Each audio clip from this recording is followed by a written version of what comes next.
Good afternoon students. आज जो अपनी क्लास है यह नेक्स्ट लेसन के लिए और अदर कॉम्पिटिटिव एग्जाम के दृष्टि से एक इंपॉर्टेंट टॉपिक अपना बनता है। मतलब ये मानिए कि हमने इसके पहले भी आपको एक वीडियो दी है जिसमें अदिश गुणन के बारे में हमने पढ़ा है।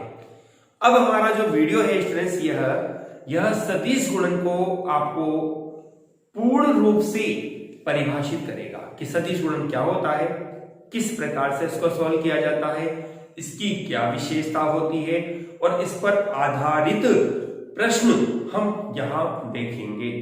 ठीक है स्टूडेंट्स, तो अपनी नोटबुक में आज की जो क्लास अपनी बनती है उसमें टॉपिक डालिए आप सदिश गुणन, जिसको वज्र गुणन या क्रॉस गुणन के नाम से भी जाना जाता है। देखिए क्या होता है टॉपिक, क्या कहता है यह, इसके बारे में हमें कहते हैं दो राशियां अपने पास है। जैसे अपने अदिश गुणन में भी माना था इसको कि ए और बी दो राशियां अपने पास है, दोनों राशियां सदिश है। अब आप इसकी पहचान कैसे करोगे कि सदिश गुणा बनता है या अदिश गुणा बनता है, कैसे क्या होगा। तो स्टूडेंट्स आपके पास कंडीशन ये है कि सदिश गुणन, परिभाषा बताता हूं मैं इसकी आपको। सदिश गुणन वह गुणन होता है जिसमें दोनों सदिश राशियों के परिमाण के मध्य कोण की ज्या मतलब साइन थीटा का मान दोनों सदिशों के गुणन के बराबर होता है। ठीक है स्टूडेंट्स, चलिए इसकी परिभाषा अपन लिखते हैं बोर्ड पे। देखिए दो सदिश राशियों का सदिश गुणन, दो सदिश राशियों का सदिश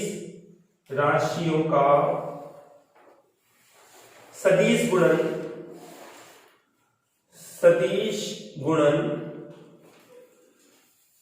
वहां हमने अदिश गुणन कहा था, यहां पर सदिश गुणन कहते हैं उन दोनों सदिश राशियों के परिमाण मतलब कि मोड, परिमाण उन दोनों सदिश राशियों के परिमाण तथा उनके मध्य कोण की ज्या मतलब कि साइन थीटा ज्या के गुणन के बराबर होता है, के बराबर होता है। ठीक है, हमने माना दो सदिश राशियां अपने पास है, माना दो सदिश राशियां आपके पास बनती है ए व बी। यदि हमने कहा यदि इनके मध्य कोण थीटा हो तो आप इसको लिख सकते हैं ए सदिश क्रॉस बी सदिश। सदिश गुणा की जो पहचान होती है वो इसी क्रॉस के द्वारा दर्शाया जाता है, इसको वज्र गुणा के नाम से भी जाना जाता है। ठीक है, तो ए क्रॉस बी बराबर होगा मोड ए मोड बी और साइन थीटा। और देखो स्टूडेंट्स यहां ध्यान रखना कि यहां एन केप लगा दिया जाता है। एन केप बताता है कि जो दिशा बनेगी वह तल के लंबवत होगी। यहां लिख देते हैं, यहां आपके पास एन केप तल के लंबवत एकांक सदिश है, लंबवत एकांक सदिश। ठीक है, अब जैसे आपको साइन थीटा का मान निकालना था तो बहुत आसान रह गया, आपके पास साइन थीटा बराबर बनेगा ए क्रॉस बी बटे मोड ए और मोड बी के रूप में। इस फॉर्मूले में बेल रखकर आप साइन थीटा मतलब कि दोनों सदिशों के मध्य बनने वाले कोण को आप यहां पर आसानी से ज्ञात कर सकते हैं। ठीक है स्टूडेंट्स, आप इसको लिखिए, फिर अपन इसके बारे में और आगे महत्वपूर्ण बातों का अध्ययन करेंगे। देखिए स्टूडेंट्स, ये तो अपने देखा सदिश गुणा क्या है। आप यदि दो सदिश राशियों के मध्य कोण आपको दे दिया जाए तो आप उसका निर्धारण कैसे करेंगे, कोण का मान आप कैसे याद करेंगे, हमने उसको यहां पर पढ़ा। अब स्टूडेंट्स मैं आपको सदिशों के गुणन की दिशा का निर्धारण आप कैसे करोगे, दिशा कैसे ज्ञात करेंगे? हेडिंग में डालता हूं, आपके पास है दिशा का निर्धारण। ये कुछ नियम है जिसके आधार पर दो सदिश राशियों के मध्य दिशा आप आसानी से ज्ञात कर सकते हैं। और इसका एक की पॉइंट में भी आपको दूंगा, की पॉइंट मतलब ट्रिक के रूप में, जिसको आप आसानी से याद रख सकते हैं। देखिए स्टूडेंट्स, जो पहला जो नियम है अपना, प्रथम नियम जो है वह आपके पास है दाहिने हाथ का नियम, दाहिने हाथ का नियम। ठीक है, क्या कहता है ये नियम? ध्यान से सुनो, ध्यान से समझो और ध्यान से लिखिए। देखिए, दाहिना हाथ होता है आपका राइट हैंड। आपने अंगूठे को तर्जनी और मध्यमा, बीच वाली जो उंगली आपके पास होती है मध्यमा कहलाती है, तीनों को आपने लंबवत रख दिया इस तरह से। ठीक है, इस तरह तीनों लंबवत है। सबसे पहले इसको लेते हुए यदि आप यूं चलते हो, जैसे मान लीजिए ये तो है ए, ये है बी, ठीक है, या इसको ए बोल दो भी, पहले अपने पास ये लेना चाहते हैं तो ये तो ए हो गया, ये बी हो गया और ये सी हो गया, ए बी और सी। तो ऐसी स्थिति में स्टूडेंट्स यदि आप सब गुणा करते हो, जैसे ए क्रॉस बी सी होगा, जिसकी डायरेक्शन क्या होगी? ऊपर की ओर, तल के लंबवत ऊपर की ओर। ये तल बना आपके पास दोनों अक्षों से, ठीक है। इस तल के लंबवत जो ऊपर डायरेक्शन आपको बताई गई है, ये सी की दिशा को प्रदर्शित करेगा। और यदि आप इसको उल्टा कर देते हो, ठीक है, आप यूं रखो इसको याद, उल्टा कर देते हो तो दिशा बदल जाएगी। आपने अभी कहा A cross B is equal to C होता है। अब आप कह दोगे कि B cross A is equal to C होगा, लेकिन डायरेक्शन क्या होगी? नीचे की ओर बनेगी। अब आपके पास क्या बनेगी? डायरेक्शन जो होगी वह नीचे की ओर होगी। इसको बोर्ड पे देखो, चित्र को मैं बोर्ड पे चित्र लिख रहा हूं, आपको चित्र बना रहा हूं, इस तरह से ध्यान देना। जैसे एग्जांपल के तौर पे ये आपके पास ये हमने दे दिया नाम ए, इसको नाम दे दिया बी सदिश, ठीक है, और ये हो जाता है सी सदिश।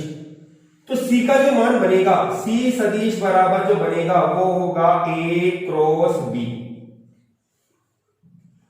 हमेशा एंगल जो होते हैं वो घड़ी के विपरीत दिशा में लिया जाता है। इस आधार पे आपके पास ये वेरिएशन बनेगी कितनी? ए क्रॉस बी बराबर होगा सी। और यदि आपने इसको उल्टा लिया, देखो इस तरह से यू, कि नहीं सर हम तो उल्टा लेंगे इसको, ये लो उल्टा भी ले लो, आप कोई दिक्कत नहीं है, ये उल्टा आपने ले लिया, तो अब जो सी की डायरेक्शन आपके पास बनेगी ना, वो नीचे की ओर आएगी। ऐसी कंडीशन में सी बराबर होगा आपके पास बी क्रॉस ए। आप यहां तो कहेंगे कागज तल के लंबवत ऊपर की ओर, और यहां कहोगे तल के लंबवत नीचे की ओर। ये आपके पास दाहिने हाथ का नियम कहलाता है, जिसके आधार पर हमें कहते हैं कि यदि तर्जनी और मध्यमा दो सदिश राशियों को व्यक्त करती है, दाहिने हाथ की तर्जनी और मध्यमा दो सदिश राशियों को व्यक्त करती है, तो अंगूठा उनके परिणामी सदिश के परिमाण और उसकी दिशा को व्यक्त करेगा। लिख देता हूं मैं बोर्ड पे स्टूडेंट्स को, यदि दाहिने हाथ की तर्जनी व मध्यमा दो सदिश को व्यक्त करती है, सदिश राशि है ना, ये राशि सदिश राशि देता हूं, सदिश राशि को व्यक्त करती है, तो अंगूठा परिणामी सदिश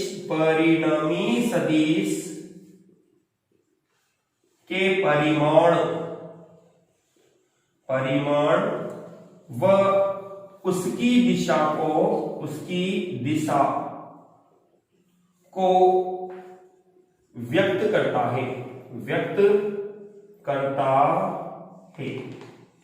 ठीक है स्टूडेंट्स, लेकिन ध्यान रखिएगा जब आप एंटी क्लॉकवाइज चलते हो तो ये दिशा ऊपर की ओर बढ़ेगी, और जब क्लॉकवाइज चलते हो तो ये दिशा नीचे की ओर होगी। ठीक है, ऊपर की ओर प्लस का साइन आता है, नीचे की ओर में माइनस का साइन आपको प्राप्त होगा।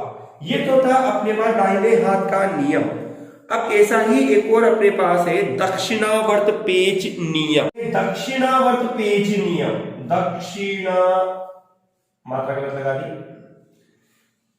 नेक्स्ट नियम नंबर 2 अपने पास है दक्षिणावर्त पेच नियम, पेच नियम।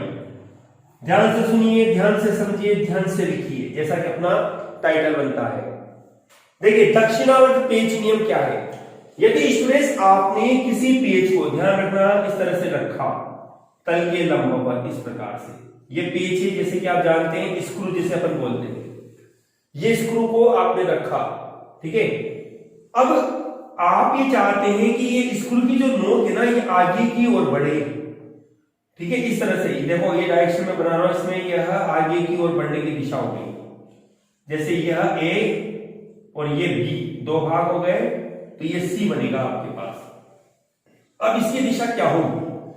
जब नोक को आप आगे की दिशा में बढ़ा रहे हो तो आपको इस दिशा में इस स्क्रू को घुमाना पड़ेगा। ठीक है ना, तो ऐसी स्थिति में आपके पास सी की जो वैल्यू बनेगी वो होगी ए क्रॉस बी। आगे की दिशा में बढ़ता है तो ए क्रॉस बी, और यदि इसका अपोजिट आप कर देते हो, पीछे निकालते हो स्क्रू को दीवार से बाहर, तो वो पीछे की ओर होगा। ठीक है ना, तो ऐसी दिशा में जो अंगूठा को जो घूमेगा वो क्लॉकवाइज होगा। जब क्लॉकवाइज अंगूठा घूम रहा है तो वह दिशा आपके पास अपोजिट होगी। ठीक है, और जब एंटी क्लॉकवाइज अंगूठा घूमता है तो वह दिशा आपके पास पॉजिटिव के रूप में बनेगी। तो C equal to A cross B आपको प्राप्त होगा। तो इसकी लैंग्वेज के रूप में अपन लिख सकते हैं इस तरह से कि यदि दक्षिणावर्त पेच को ए व बी से बने तल के लंबवत इस प्रकार से घुमाया जाता है कि जिस दिशा में पेच आगे की ओर बढ़ता है वह परिणामी सदिश के परिमाण और उसकी दिशा को व्यक्त करता है। ठीक है, तो इसको आप लिखिए, यदि पेच को इस प्रकार घुमाया जाए कि पेच की नोक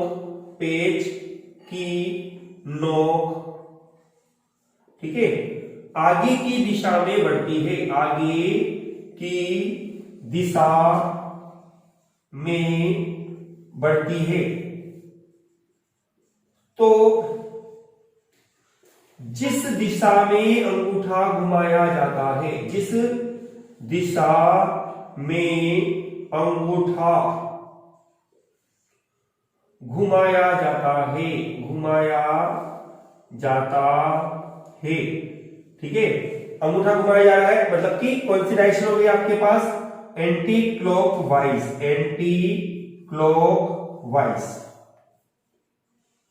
तो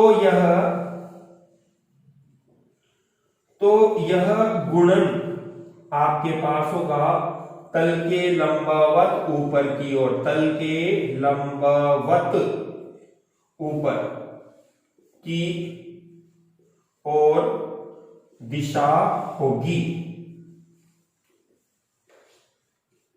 ठीक है स्टूडेंट्स, और यदि आपके पास यह नोक बाहर निकलने की स्थिति में होती है तो यह दिशा आपके पास नीचे की ओर बनती है। इस तरह से अपने पास स्टूडेंट्स ये सदिशों के गुणन से संबंधित दो महत्वपूर्ण बातें आपको याद रही है, महत्वपूर्ण नियम अपने बताए हैं। यहां पर मैं आपको फिर एक शॉर्ट ट्रिक बताता हूं, आप याद रखो। यदि आपके पास जो एंगल बनते हैं वो आप लेते हो एंटी क्लॉकवाइज डायरेक्शन पे, तो पॉजिटिव डायरेक्शन बनेगी, अपवर्ड होगा, ऊपर की ओर होगा। और यदि आपने एंटी क्लॉकवाइज लिया तो वह दिशा क्या होगी, सॉरी मैंने उल्टा बोल दिया, एंटी क्लॉकवाइज के रूप में पॉजिटिव डायरेक्शन आपके पास बनती है, घड़ी के विपरीत दिशा एंटी क्लॉकवाइज, तो ये डायरेक्शन आपके पास ऊपर की ओर होगी।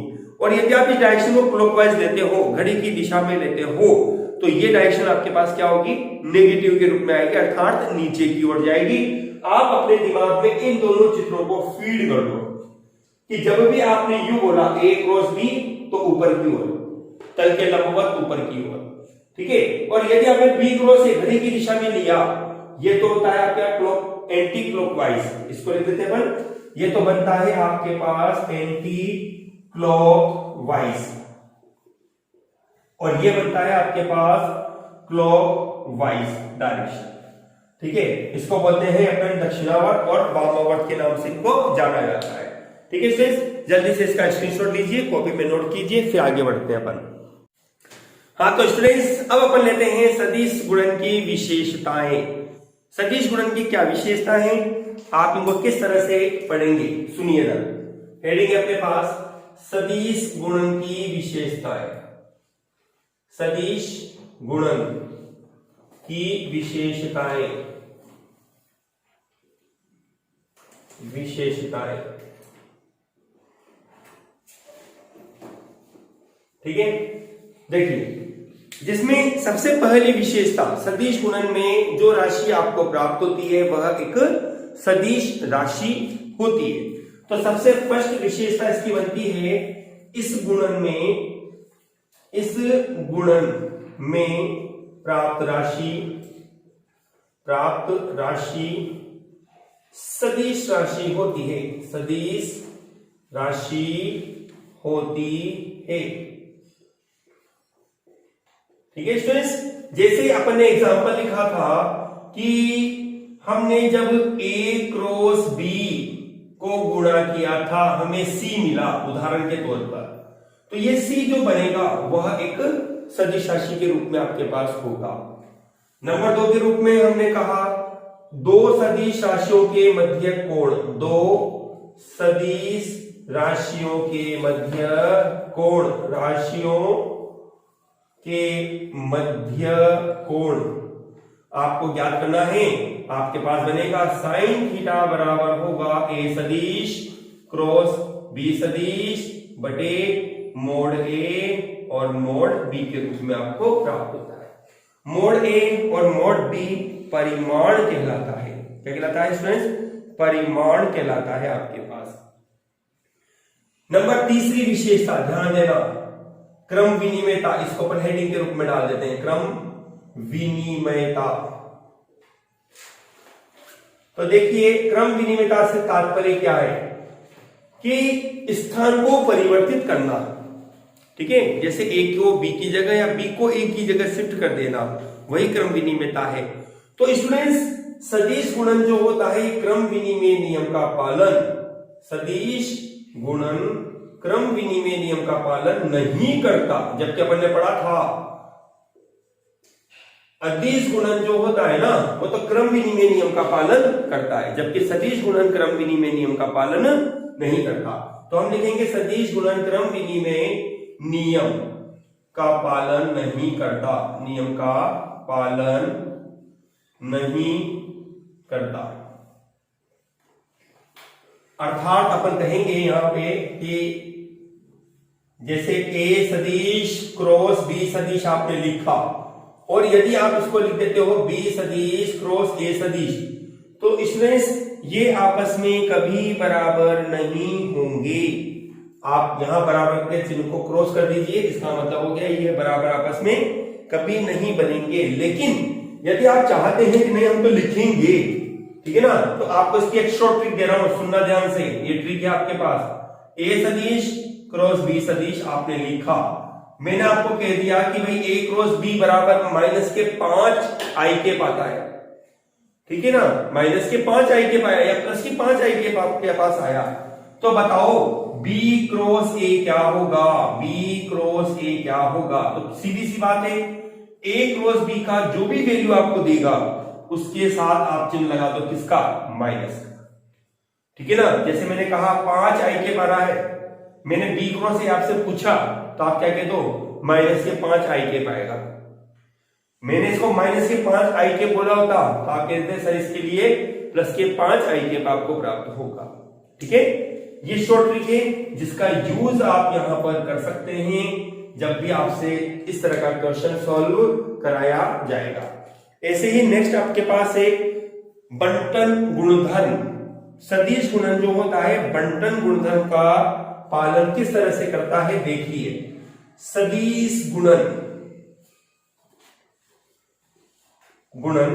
बंटन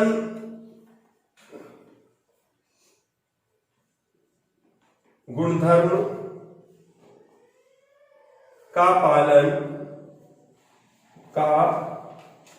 पालन निम्न प्रकार से करता है, निम्न प्रकार से करता है। ध्यान से सुना इसको भी, देखो ना, जैसे एग्जांपल के तौर पर ए क्रॉस है, ए क्रॉस, और मैंने यहां बना रखा है बी क्रॉस बी प्लस सी ले रखा है, बी प्लस सी अपने पास है, ठीक है ना। अब इसको बंटनता के रूप में लिखना है, किसके रूप में? बंटनता के रूप में, ठीक। तो बंटनता में देखो ए पहले आ रहा है ना, तो जब आप इनके साथ गुणा करोगे इसको, तो आप इसको लिखेंगे ए क्रॉस बी प्लस ए क्रॉस सी। पहले लिखा हुआ है ना, तो पहले ही होना चाहिए पद। अभी जैसे मान लीजिए मैंने यू लिखा होता है इसको, मैंने यू लिखा होता बी सदिश प्लस सी सदिश और क्रॉस मैंने ए लिखा होता, तो आप इसको कैसे लिखते? आप इसको लिखते बी सदिश क्रॉस ए सदिश, पीछे जुड़ेगा फिर अभी प्लस सी सदिश क्रॉस ए सदिश। जैसा पद लिखा हुआ है वैसा ही वो व्यंजक रहेगा आपके पास, यही बंटनता कहलाती है, ठीक है ना। ये योग के लिए बंटनता है, योग के लिए, ठीक है। योग और गुणा को सम्मिलित करते हुए हमने सदिश गुणा को यहां पर प्राप्त किया है। ऐसे ही स्टूडेंट्स अपने पास नंबर नेक्स्ट 5वां पॉइंट है, इसको ध्यान देना, इससे रिलेटेड आपके पास न्यूमेरिकल भी होंगे जो मैं आपको दूंगा भी सही, करवाऊंगा भी सही। समांतर सदिशों का सदिश गुणन किस प्रकार से होगा? समांतर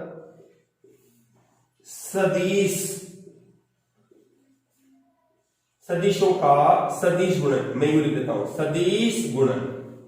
आप इसको कैसे प्रदर्शित करोगे? देखो इधर, ठीक है। समांतर सदिशों का जो सदिश गुणन है उसको आप किस तरह से बनाएंगे?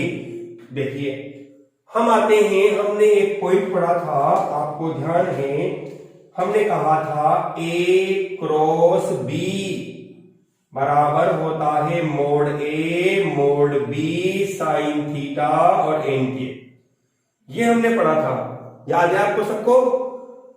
अब कंडीशन है समांतर सदिश होता है, तो समांतर के लिए हम जानते हैं, क्योंकि समांतर के लिए आपको पता है, समांतर के लिए थीटा की वैल्यू होती है 0 डिग्री, तो इसलिए साइन 0 का मान बनेगा 0। अतः यदि दो सदिश समांतर है तो आप लिखेंगे ए क्रॉस बी बराबर क्या होगा? 0 होगा। जैसे अपन ने अदिश गुणा के लिए कहा था, दो सदिश परस्पर लंबवत है, तो आप कहते थे ए डॉट बी बराबर 0। हमने यहां क्या कहा? दो सदिश समांतर है, तो बताओ उसका मान कितना होगा? 0 बनेगा। दो सदिश यदि समांतर है तो उनका गुणन कितना होना चाहिए? 0 बनेगा। कितना बनेगा? 0 बनेगा। और यदि दो सदिश के मध्य अदिश गुणा है और वो परस्पर लंबवत है, तो उनका अदिश गुणन 0 बनता है, ठीक है। चलिए अपन आते हैं पॉइंट नंबर 6। पॉइंट नंबर 6 अपने को क्या कहता है? पॉइंट नंबर 6 कहता है लंबवत सदिशों का सदिश गुणन भी याद कर लीजिए इसी प्रकार से, ये भी पॉइंट नंबर 6 के रूप में लंबवत सदिशों का सदिश गुणन। देखो लंबवत है साहब दो सदिश, फॉर्मूला ये काम में लेता हूं मैं आपको वापिस समझने के लिए, रखना नहीं है, समझते हुए याद करना है आपको। जैसा कि अपना टाइटल है, देखो समझो और लिखो। ए क्रॉस बी बराबर अपन जानते हैं मोड ए मोड बी साइन थीटा और एन के अपने पास बनता है। लंबवत के लिए हम जानते हैं, लंबवत के लिए क्या होगा? Theta is equal to 90 degree होता है, इसलिए साइन 90 डिग्री बराबर 1 होता है। अतः अपने को मिलेगा ए सदिश क्रॉस बी सदिश बराबर होगा मोड ए और मोड बी के रूप में आपको ये वैल्यू प्राप्त होगी। ठीक है ना, मोड ए और मोड बी के रूप में आपके पास ये वैल्यू बनेगी, जिसको आप यूं भी लिख सकते हो ए बी, यहां पर एन के छूट गया अपने से, एन के ए बी एन के एक ही बात है। ठीक है, क्योंकि इनका परिमाण लोगे ना, परिमाण लेने पर गुणा हो गया और गुणा होने के बाद जो भी वेक्टर बनेगा वो आई केप जे केप या के केप के रूप में आपको प्राप्त होगा। ठीक है स्टूडेंट्स, ये तो अपने पास है एक सामान्य फॉर्मूले जो हमने यहां पर अभी लिखे हैं आपके पास। अब दो फॉर्मूले में आपको डिफरेंट दे रहा हूं जो आपको मस्ट है, जरूरी है, जिनके बगैर आप क्वेश्चन को सॉल्व नहीं कर सकते। ठीक है ना, दो पॉइंट है, ये नियम आपको बिल्कुल तैयार रहने चाहिए। देखो मैं फिर रिमाइंड कर रहा हूं, आपको यह नियम और यह नियम तैयार रहना चाहिए, क्योंकि कई बार न्यूमेरिकल में वो कहेगा आपको यदि दो सदिश परस्पर समांतर है, आप क्या कहोगे कि सर समांतर है, इसका मतलब होगा a क्रॉस b बराबर 0 लेना है, और दो सदिश परस्पर लंबवत है तो इसका मतलब हो गया कि a क्रॉस b बराबर होगा मोड a मोड b, और n के तो जो भी यूनिट वेक्टर उसके साथ इंक्लूड होगा वो ऑटोमेटिक आपको मिल जाएगा। ठीक है, अब देखो मैं दो बातें आपको और बता रहा हूं यहाँ पे। पॉइंट नंबर आप चाहे तो इसको नंबर 7 दे सकते हैं। एकांक सदिशों की गुणन के लिए, एकांक सदिश के गुणन के लिए, गुणन के लिए क्या बनता है अपने पास, देखो दो नियम है, दोनों नियमों को आप ध्यान से सुनना, ध्यान से समझना और ध्यान से लिखना। कंडीशन क्या बनती है, यदि आपके पास I cap cross I cap या J cap cross J cap या K cap cross K cap आपको प्राप्त रहता है तो ये वैल्यू हमेशा आपको 0 मिलेगी। कितनी मिलेगी, 0 मिलेगी। समझ आई बात। जबकि अदिश गुणा में अपने पास क्या था कि इनका जो गुणा अपन करते थे ना, I cap dot I cap, J cap dot J cap, K cap dot K cap, इसकी वैल्यू 1 होती थी। जबकि सदिश गुणा में होता क्या है, इसकी वैल्यू आपको क्या दे रहा है, ये 0, उल्टा हो रहा है। कारण क्या है कि समांतर है, ये आई केप आई केप समांतर है, और समांतर की वैल्यू कितनी होती है आपका 0, इसलिए ये वैल्यू समान अवयव आ गया तो वो वैल्यू कितनी देगा आपको, 0 के रूप में देगा। ऐसे ही नंबर 2 पॉइंट के रूप में देखिए, जैसे उदाहरण के तौर पे आपके पास बना आई केप क्रॉस जे केप, तो इसकी वैल्यू आपके पास आएगी के केप। कितनी, आई क्रॉस जे, लंब हो गई है लंबवत, तो आपके पास क्या बनेगा, के केप। इनकी गुणा की जगह आप क्या लिखोगी, के केप। मान लीजिए यदि ये उल्टा लिख दिया जाए, जे के क्रॉस आई केप, तो आप क्या लिखेंगे, नियम पे आ जाओ, कहां गया, ये रहा, ए क्रॉस बी बराबर नहीं होता बी क्रॉस ए, सही है ना। तो लेकिन हम लिखना चाहते हैं, क्या करें, माइनस से लगा दो सर, तो क्या बनेगा, आई क्रॉस जे, के पे, तो इधर क्या करोगे आप, माइनस के लिख देंगे। ठीक है, आपके पास यहां आता है जे क्रॉस के, तो आप क्या लिखोगे, आई केप लिखोगे। वही बात यदि आपने यहां उल्टा कर दिया, के क्रॉस जे, तो आपके पास क्या आएगा, माइनस के आई केप आएगा। ठीक है ना। अब यदि हमने यूं लिखा कि के क्रॉस आई के, तो आपके पास क्या आएगा, जे केप आएगा। बताओ जल्दी से, इसका क्या बनेगा, आपके पास बन जाएगा आई के क्रॉस के, उल्टा लिख दिया तो माइनस के आपको बनेगा जे के। ठीक है, अब देखो, अब इसको कैसे याद करें आप, इसको कैसे याद करें, इसके लिए मैं आपको एक ट्रिक देता हूं। ठीक है, ट्रिक को ध्यान से सुनना, ध्यान से समझना और ध्यान से लिखना। देखो, एक मैंने छोटा सा सर्किल बनाया है आपको ये, ठीक है, यह एक छोटा सा सर्किल हमारे पास है। इस सर्किल के आधार पर आप इस पॉइंट्स को, जो मैं अब आपको पढ़ाने जा रहा हूं, जो मैं आपको याद कराने जा रहा हूं, ऑन स्पॉट आप याद करेंगे और याद होगा। कोई ऐसा स्टूडेंट नहीं बचेगा जिसको ये ट्रिक याद नहीं होगी, ये वैल्यूएशन, क्योंकि ये वैल्यूएशन आप रट नहीं सकते, ठीक है ना। रटोगे तो भी गलत करोगे आप। तो आप जब भी इस तरह का क्वेश्चन आपको आएगा, आप क्या करेंगे, इस तरह के क्वेश्चन में बिल्कुल पास में एक सर्किल बना लेंगे आप, ठीक है, और सर्किल बना के ये ट्रिक लागू करेंगे आप। ओवर कॉन्फिडेंस बिल्कुल नहीं होना चाहिए, गलती करेंगे आप, मैं बोल रहा हूं आपको। इस गलती से बचने के लिए बेस्ट मेथड मैं आपको बता रहा हूं। आप क्या करेंगे, देखो दोस्तों, आप एंटी क्लॉकवाइज 3 सिंबल बना लो। एंटी क्लॉकवाइज मतलब घड़ी के विपरीत दिशा में, 1, 2 और 3। उल्टा चलो आप, जैसे मैंने यहां लिख दिया आई के, यहां लिखूंगा मैं जे के, और यहां लिखेंगे अपन कितना, के रूप में। अब देखो, आपको इसी रूप में चलना है स्टूडेंट्स, है ना। जैसे अपन ने कहा आई क्रॉस जे, क्या बच रहा है, के। आई क्रॉस जे कितना आ रहा है, के आ रहा है। जे क्रॉस के कितना बच रहा है, आई, ठीक है ना। और फिर क्या बच रहा है, के क्रॉस आई क्या आएगा, जे आएगा। समझा की बात। एंटी क्लॉकवाइज, जैसा आपको मैंने बोला था, एंटी क्लॉकवाइज वैल्यू पॉजिटिव होती है और क्लॉकवाइज क्या होती है, नेगेटिव होती है। आप इसको उल्टा करके देख लो, आई क्रॉस के आएगा क्या, जे, लेकिन किसका, माइनस का, ठीक है ना। क्या बनेगा, माइनस का, ये वैल्यू अपने पास। आई क्रॉस के कितना आया, माइनस के जे। ऐसे देखो, के क्रॉस जे क्या आएगा, आई के पाएगा, लेकिन किसका, माइनस का आएगा। ऐसे उल्टा करके देखो आप, जे क्रॉस आई कितना होगा, के होगा, लेकिन किसका, माइनस का होगा।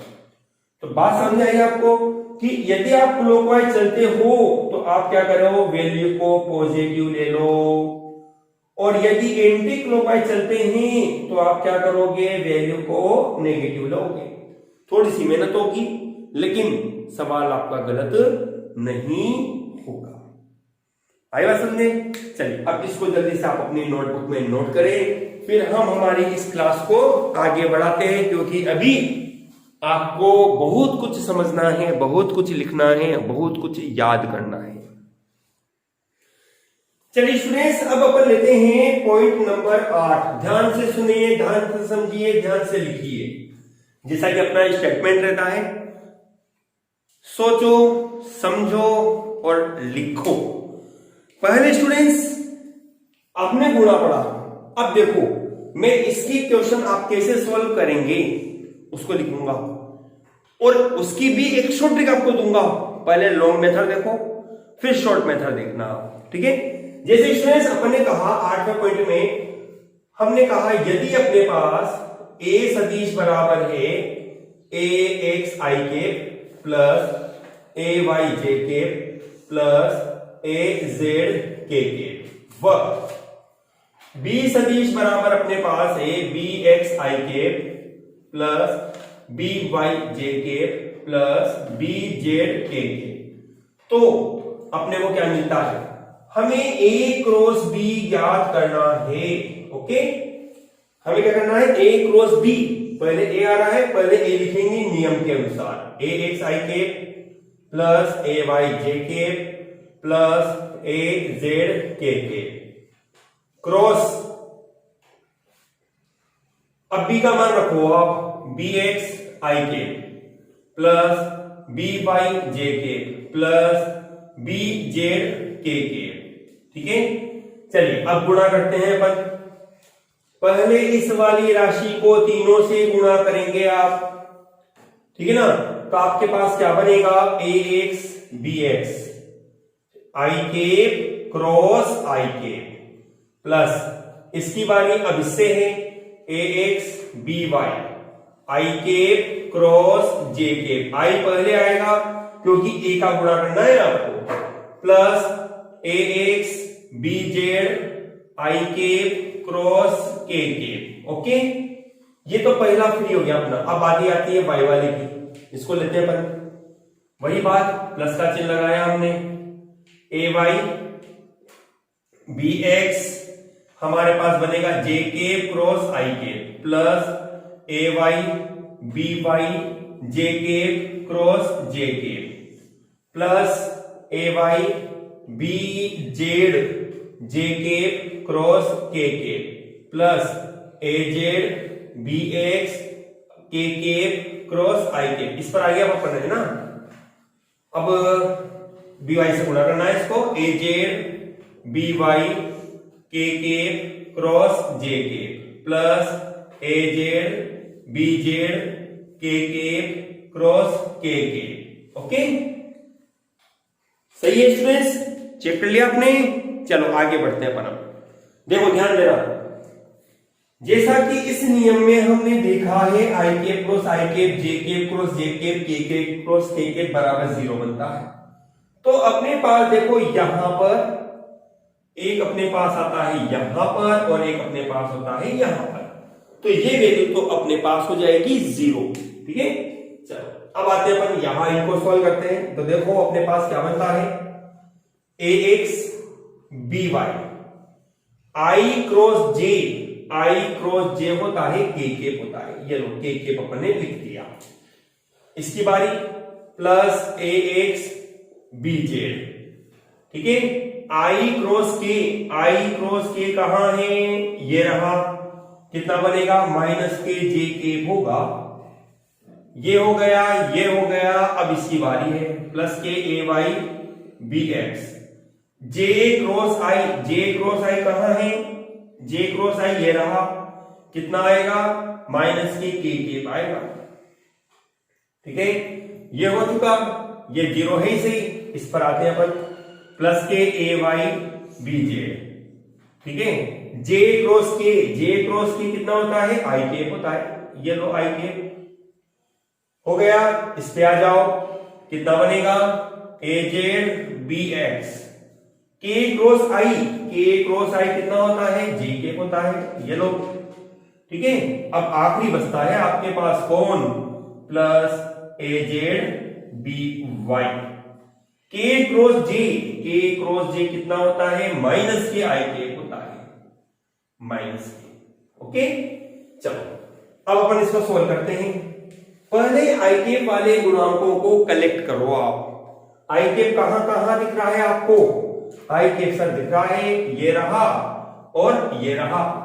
ठीक है, चलो इसको लिखते हैं अपन। अपने पास क्या बनेगा, ए वाई बी जेड और ये प्लस माइनस जाएगा, अपने पास होगा ए जेड और बी वाई, और मैंने यहां पर कॉमन ले लिया किसको, आई केप को। ओके, चलिए अब आते हैं जे केप के लिए। ये रहा J cap minus J cap को मैंने कॉमन ले लिया, ये होता है आपके पास ए एक्स बी जेड।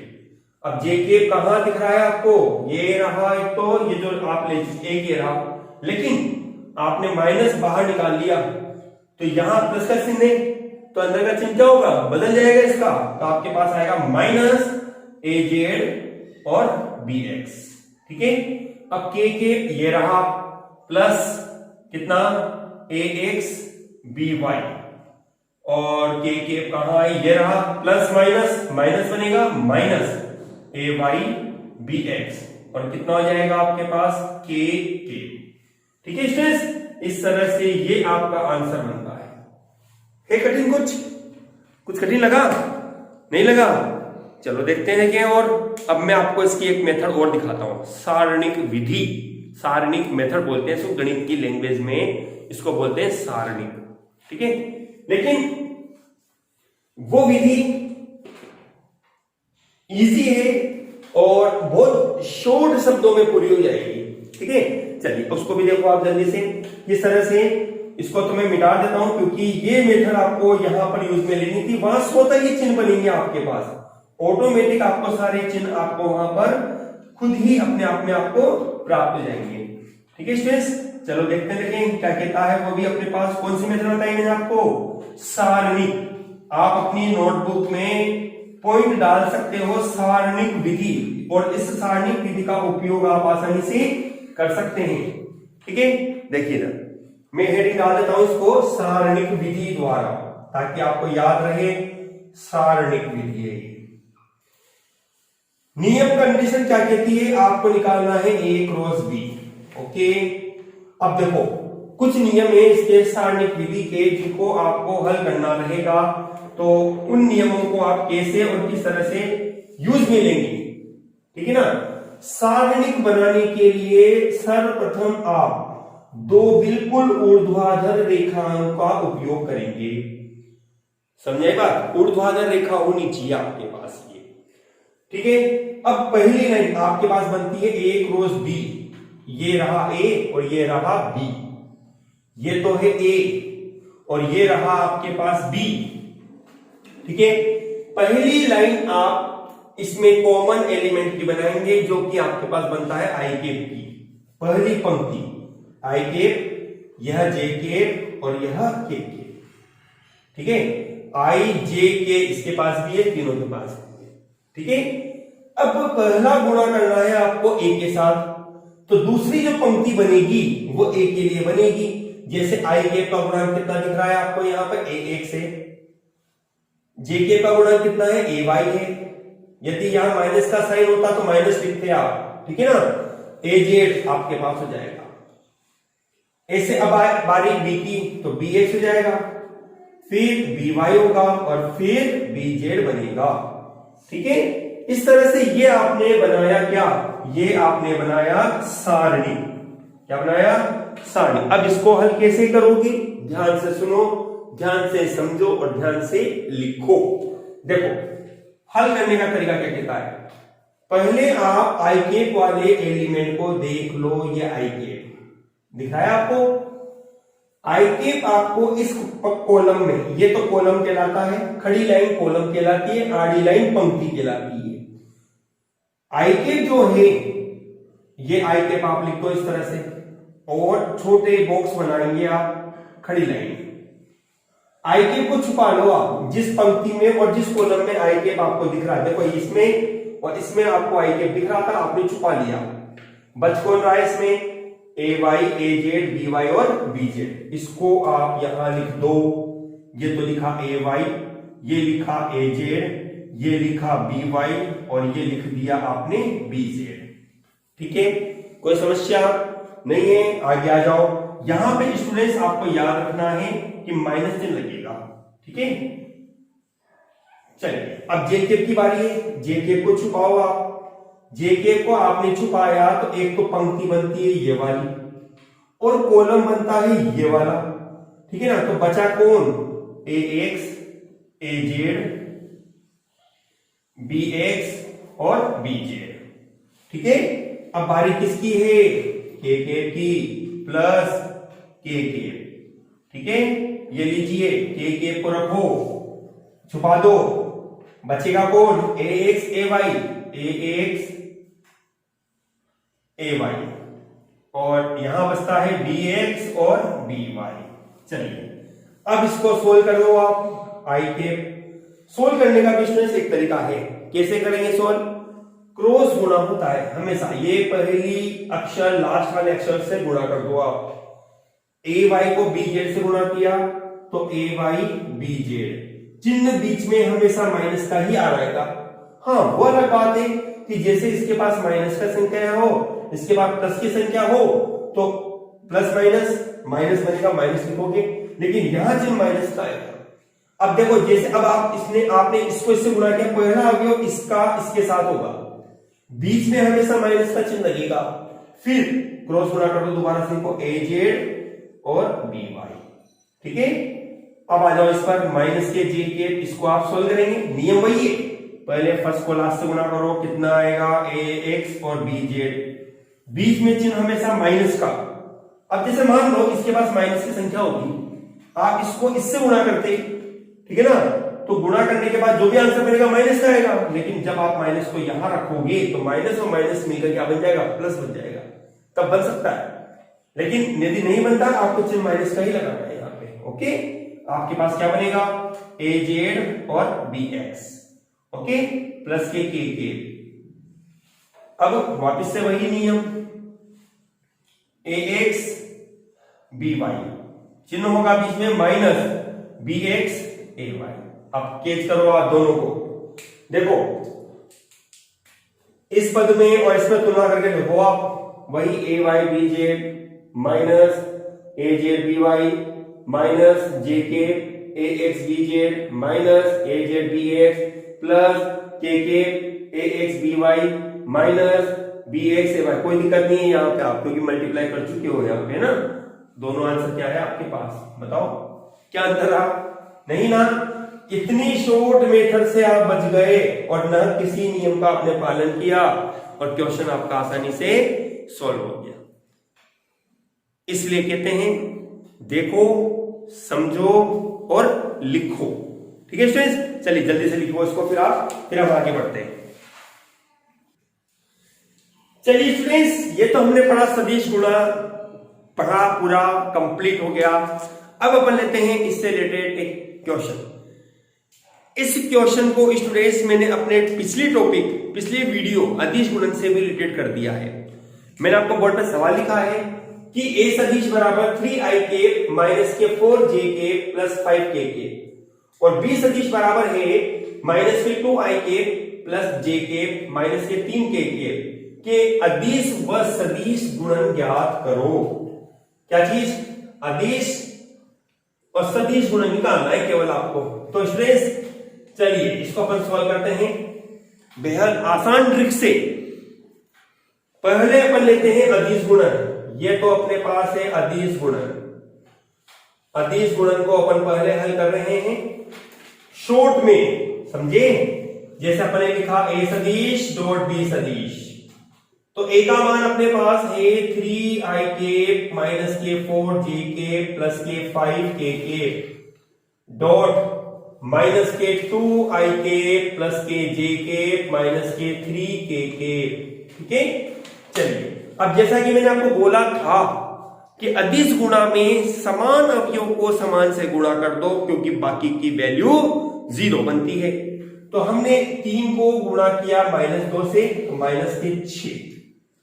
ठीक है, -4 को प्लस के 1 से, तो माइनस के 4, प्लस के 5 को -3 से, तो माइनस के 15।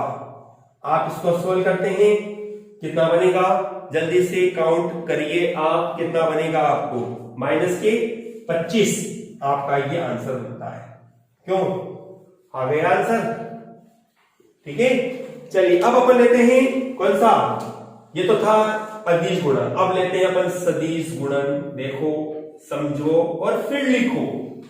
सदिश गुणन,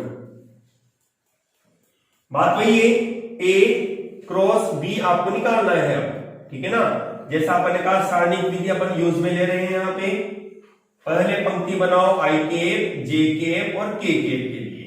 पहले ए आ रहा है, ए का मान लिखो कितना? 3 माइनस के 4 और 5। फिर बी आ रहा है माइनस के 2, 1 और माइनस के 3। ठीक है, चलिए सोल्व करें इसको। छुपा लो, i के क्या बनेगा? माइनस के 4, 5, 1 और माइनस के 3। ठीक है, प्लस बीच में आएगा माइनस के जे के, जैसा आपको मैंने बोला था। छुपाते हैं आप, तो 3, 5, माइनस के 2 और माइनस के 3 बनेगा, और प्लस के के। ठीक है, चलो अपने पास कंडीशन क्या बनती है? के को छुपाने पर 3 माइनस के 4 माइनस के 2 और 1 हो गया। अब सोल्व करना है स्टूडेंट्स आपको, ये है। तो जैसा कि सोल्व करने का तरीका मैंने आपको बता रखा है, आप क्या करेंगे? पहले को लास्ट से गुणा करते चले जाएं इस तरह से। ठीक है ना, तो क्या बनता है आपके पास? माइनस के 4 माइनस के 3 12 बनेगा। माइनस चिन्ह आएगा बीच में, 5 को 1 से गुणा किया 5 आएगा। माइनस के जे के 3 को -3 से गुणा किया तो माइनस के 9। माइनस आएगा बीच में, 5 को 2 से माइनस के 2 से गुणा किया तो माइनस के 10। माइनस को जब यहां रखोगी तो माइनस और माइनस मिलकर प्लस हो जाएगा और 10 बन जाएगा आपके पास। प्लस के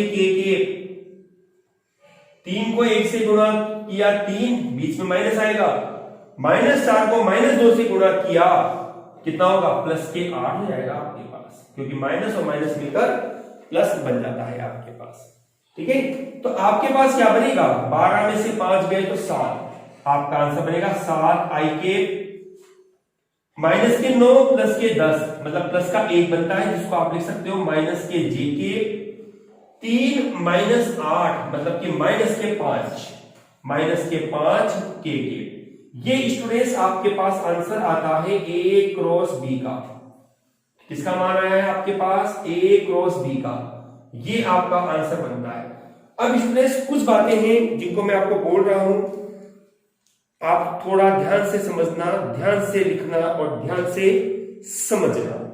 देखो यहां ए क्रॉस बी लिखाया, यदि अपन यहां पर बी क्रॉस ए लिखते हैं, बी डॉट ए सॉरी, आप क्या लिखोगे इसका आंसर, -25 ही लिखेंगे आप। इसका आंसर आपको -25 ही लिखना है, क्योंकि इसमें क्रम विनिमयता का पालन होता है, ठीक है ना, कोई दिक्कत नहीं है, आप कैसे भी लिखो, ए क्रॉस बी लिखो, बी क्रॉस ए लिखे, कोई दिक्कत नहीं है, आंसर यही रहेगा। लेकिन यदि मैंने आपसे यहां कहा होता कि चलो अब बी क्रॉस ए ज्ञात करो, तो आप क्या करो, केवल इस संख्या को माइनस से गुणा कर दीजिए, ये लो आपका आंसर आ जाएगा।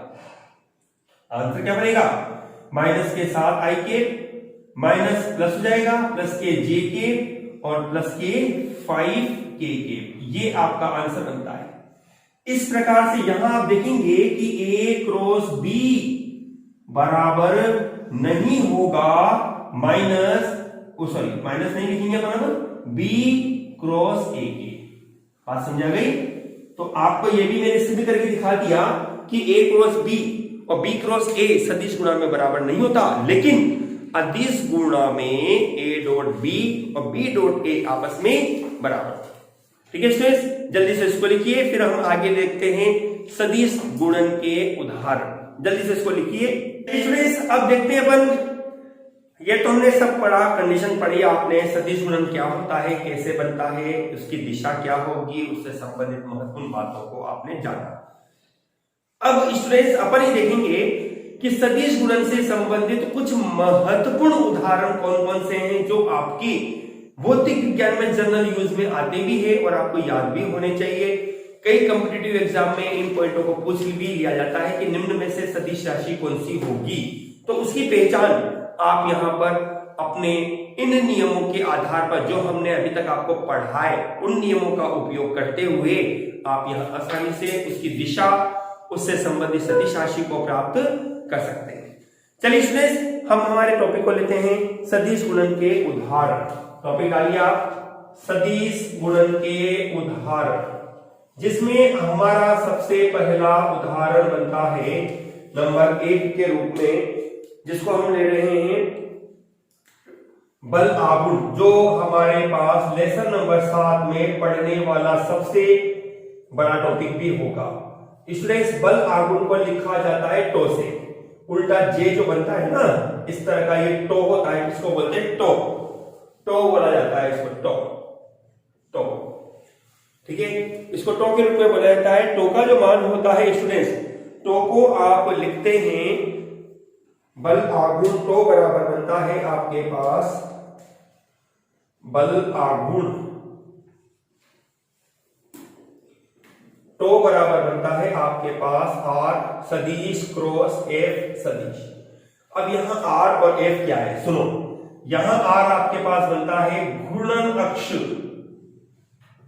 से लंबवत दूरी, घूर्णन अक्ष से लंबवत दूरी, ठीक है, और एफ आपके पास बनता है बल, जो आप सामान्य पढ़ते हुए आप आए हैं, ठीक है। नंबर 2 के रूप में आपके पास बनता है लॉरेंज बल, जिसको आप 12th क्लास में काफी पढ़ेंगे, लॉरेंज बल। ये चुंबकीय बल को प्रदर्शित करता है, इसको लॉरेंज बल के नाम से अपन जानते हैं, सामान्यतः बल है, एफ के रूप में ही लिखा जाता है। तो यहाँ लॉरेंज बल स्टूडेंट्स अपने पास बनता है, या आपके पास सवाल भी होगा आपकी बुक में, लॉरेंज बल एफ सदिश बराबर होगा क्यू और होता है बी क्रॉस बी, ठीक है। यहां क्यू आपके पास होता है आवेश, वी आपके पास होता है आवेश का वेग, और बी आपके पास कहलाता है चुंबकीय क्षेत्र जिसमें आवेश गतिमान रहता है। ठीक है, चलिए इसके बाद अपना एक और उदाहरण करता है त्रिभुज का क्षेत्रफल, जिसको आप सब भली भांति जानते हैं। नंबर 3, त्रिभुज, ये सिंबल है त्रिभुज का नियम या त्रिभुज का क्षेत्रफल। बहुत अच्छे तरह जानते हो आप सब, जिसके आधार पर अपन कहते हैं त्रिभुज का क्षेत्रफल, जिसको ऐसे लिखा जाता है, ए बराबर होता है 1/2 आधार इंटू ऊंचाई। आधार को अपन लिख देते हैं बेस, ठीक है, इंटू ऊंचाई को अपन लिख देते हैं h से। यहां b आपके पास बनता है आधार, ठीक है, और h आपके पास बनती है ऊंचाई। इन पर भी सदिश नहीं स्टूडेंट्स, ये सदिश राशियां है। क्यों अदिश राशि होती है? इसलिए इस पर सदिश का चिन्ह नहीं लगाया जाता। ओके, चलिए ऐसा ही अपने पास नेक्स्ट एक और उदाहरण आप लिखिए, कोणीय संवेग। कोणीय संवेग को स्टूडेंट्स जे, या तो जे से लिखो या एल से भी लिखा जा सकता है इसको। ठीक है, क्या होता है देखो, कोणीय संवेग आपके पास बनता है कोणीय संवेग, जिसको आपने एल से लिखा। एल सदिश बराबर होता है आर सदिश क्रॉस पी सदिश। आर आपके पास होती है वही बात, घूर्णन अक्ष से लंबवत दूरी, घूर्णन अक्ष से लंबवत दूरी। और पी आपके पास होता है रेखीय संवेग, रेखीय संवेग। जिस तरह से रेखीय बल है, ये रेखीय बल ही है simple, F equal to M A के रूप में, तो ये भी P equal to M V के रूप में लिखा जा सकता है। F का मान आप जानते हो, F बराबर होता है एम ए, तो P बराबर आपके पास बनना चाहिए कितना, एम वी। आपको पहले करने काफी क्लासों में इसके बारे में डिस्कस किया भी है और आपको बताया भी है। इसी प्रकार से आप और भी ले सकते हो, जैसे समांतर चतुर्भुज का क्षेत्रफल भी आपके पास सदिश राशि होती है। समांतर चतुर्भुज का क्षेत्रफल, क्षेत्रफल एक सदिश राशि होती है, चाहे वो किसी का भी क्षेत्रफल आपके पास बने। ठीक है, ये तो समांतर चतुर्भुज का सिंबल होता है, का क्षेत्रफल आपके द्वारा लिखा जा सकता है। ए बराबर होगा एल इंटू बी। एल आपके पास होती है लंबाई और बी आपके पास होती है चौड़ाई। ठीक है, कोई समस्या किसी को नहीं है? इस तरह से स्टूडेंट्स आप और भी कोई भी फॉर्मूले आप बना सकते हो, और भी संभावनाएं हो सकती है, लेकिन ये बेसिक राशियां हैं जो आपको याद होनी चाहिए। ठीक है स्टूडेंट्स, हमने ये देखा सदिश गुणा क्या है, सदिश गुणा कितने प्रकार, कैसे हल किया जाएगा, कोण का मान क्या होता है, कैसे हल किया जाएगा, सदिश गुणा से संबंधित महत्वपूर्ण बिंदुओं को भी हमने पढ़ा। ठीक है ना, और याद रखने वाली सारी बातें आपको ट्रिक के रूप में आपको मैंने बताई है। आपको अंत में हमने आज ये इस चीज को नोट किया, उदाहरण इसके सदिश गुणा के जितने उदाहरण मैंने बताए हैं सारे बेसिक उदाहरण है। तो स्टूडेंट्स वीडियो को पूरा देखकर अपनी फेयर कॉपी में इन सभी नोट्स को नोट कीजिए और ज्यादा से ज्यादा वीडियो को शेयर भी कीजिए। ओके स्टूडेंट्स, धन्यवाद स्टूडेंट्स।